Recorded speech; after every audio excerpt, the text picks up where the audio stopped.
Hi, Tor! It's Friday the 13th.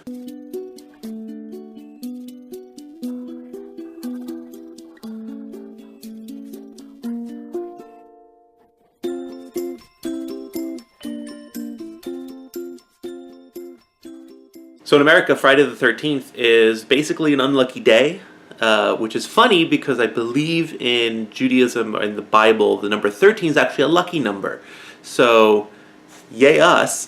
Friday also a series of horror movies.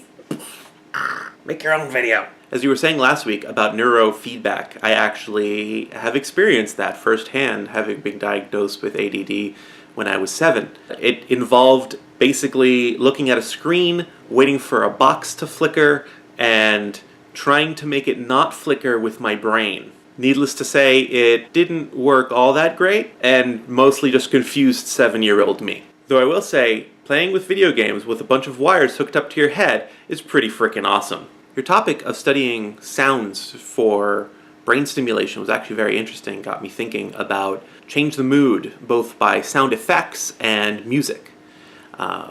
Brie and I, a while back, went to BlizzCon, which is basically a convention for Blizzard Entertainment's video games.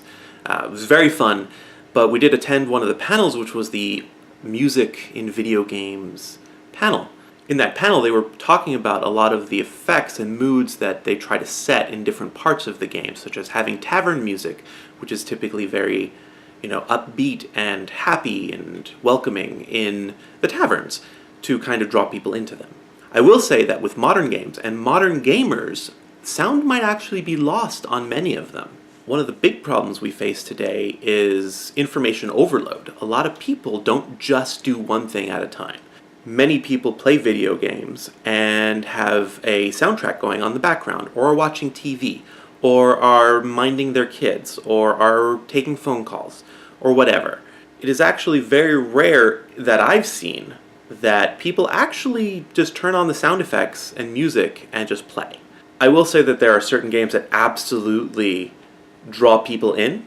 A great example of that would be Bastion, and if you haven't picked that one up, it's on Steam for really cheap. But both the narration of that game as well as the sound effects and music really draw you in. Without it, it would be a partial game. It would be incomplete. Another thing to think about, especially that you were mentioning the specific area of the brain you're researching, in regards to surprising sounds, how that affects horror games and games that use tension to build a story.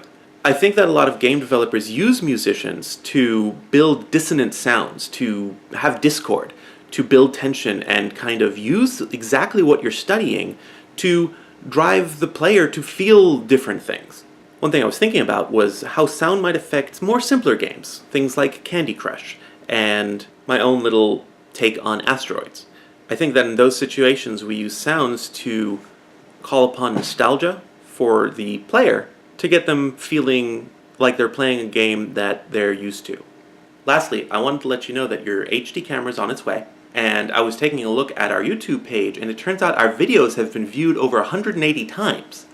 An important thing to note is that YouTube does not count duplicate views, so that's just not me hitting refresh over and over and over again.